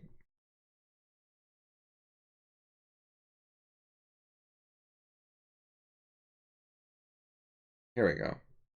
This one. So this one is called Grammar and Analyzing Text. It's got stuff related to grammar analysis, and it also has stuff related to the exercise analyzing lies stuff. So I was trying to combine to some extent, like one of the things I did, one of the videos, is I do a bunch of grammar analysis of the same Lulie passage, and show how basic grammar analysis helps you see what's going on in her sentences. So anyways, there's some more of that there. Then next recommendation is what is it? Oh yeah, the dragon one.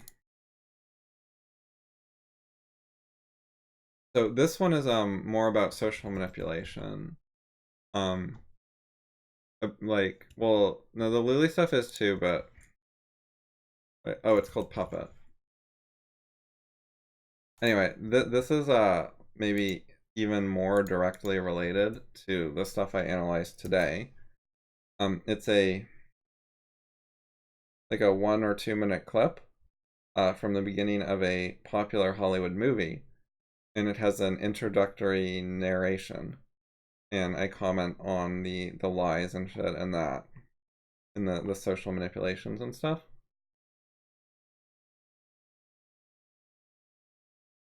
So that's kind of similar to some of the stuff Kat was doing.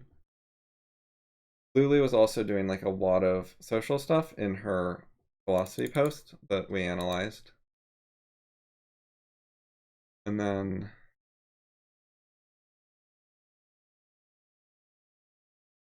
there is a Steven Pinker one that's short that I want to find. Oh, that's not what I wanted. Open discussion. I might have put it here. Pinker. Nope. Alright, I'm just gonna get it again.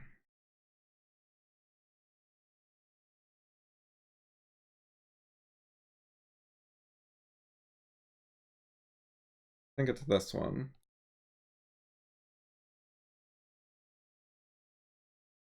Yeah.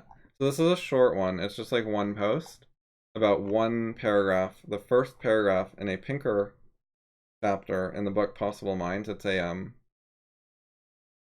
collection book, so there were like 20 authors or something, and each one wrote one article. And they were largely like not substantive. They're fake intellectual. They're all pretending to be smart and have things to say, and actually like it's largely crap. And so I was talking with someone who pretended that he understood most of that, but then thought the Pinker article was pretty good. So I took specifically the one that he thought was good and read just the first paragraph and trashed the hell out of it with a bunch of analysis. And so let's get the link for that.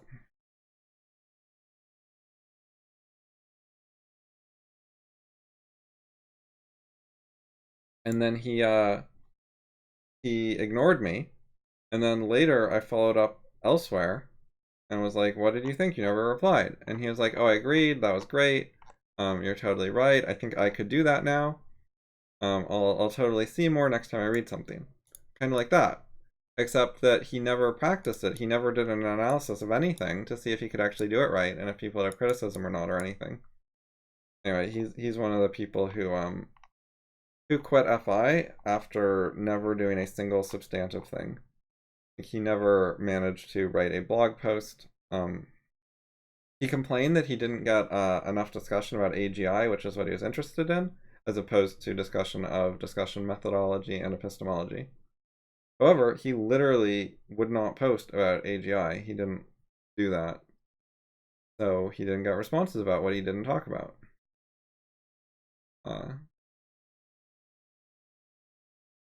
But anyways, this is a Steven Pinker analysis. Related to picking things apart, sort of, there's also, go to archives and go to scholarship. There we go. And a lot of these are just like factual errors in books and stuff. Do I have Harris here? Yeah. These are a bunch of like scholarship errors mostly. It's like catching detail errors. And it helps give you a sense of what the world is like. Like all these mostly reputable people are, fucking up and like doing things like misquoting stuff or having sites that don't say what they said it did or shit like that. And then I have these 3 posts about Sam Harris, which I think are also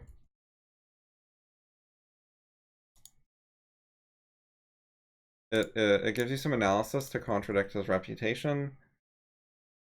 I take apart one of his papers and yeah, so there's some relevance there. And then another thing I wanted to do was Jordan Peterson. Let's see.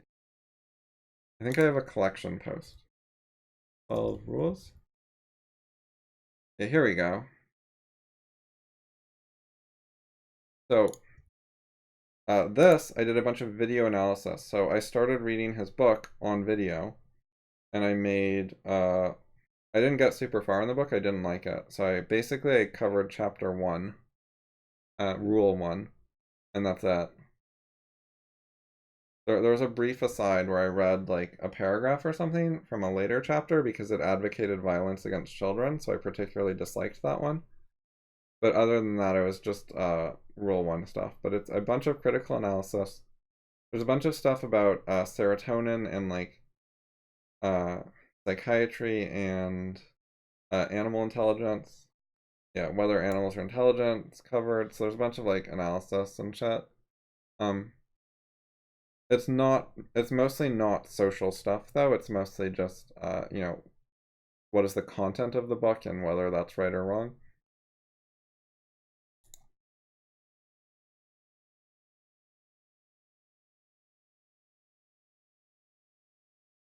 The Sam Harris stuff also, it's content focused, not social analysis focused. Same with the Pinker thing, I think. I don't remember entirely though. I think it was at least mostly content focused, and because I think my main point was that what he said was like there's this whole paragraph with a bunch of like big words and it was supposed to look smart and like he said something, but it was actually basically empty.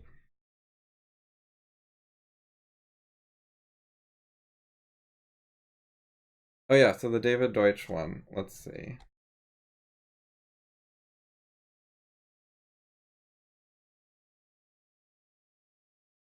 Videos. Oh yeah, Justin, if you're if you're adding like timestamp table of contents things to the videos, can you also add them to the philosophy live streams playlist? Because only the first 15 have been added apparently. Or maybe I'll just do that right now. Let's see. I don't know. Videos. Then you go to. Wait, how do you sort by live? I swear there was some way of seeing only live videos that I've been at before. Oh, here we go. Live streams.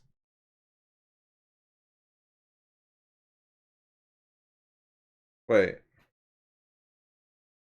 Where are the other ones? Where are the older ones? Well, it's missing number 16. Like if I add these, the playlist will be missing one. And also I might screw up the order. So I'm just gonna leave this alone, but I believe it's this one. Let's see if this is the right one.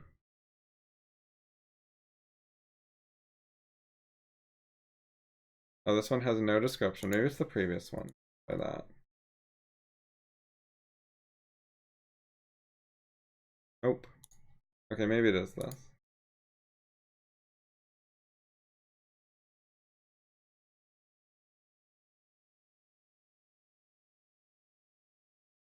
Oh yeah, it is this one. Okay.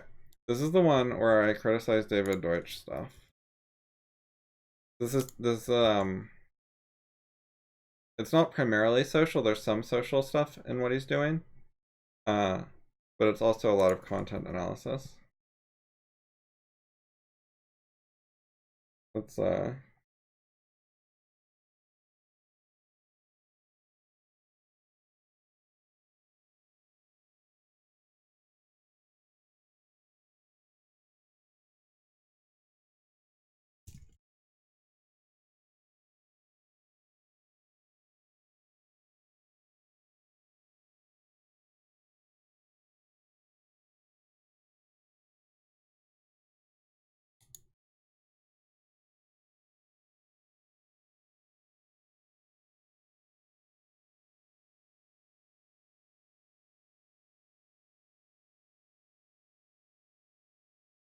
okay, well, I think that's the end of the stream.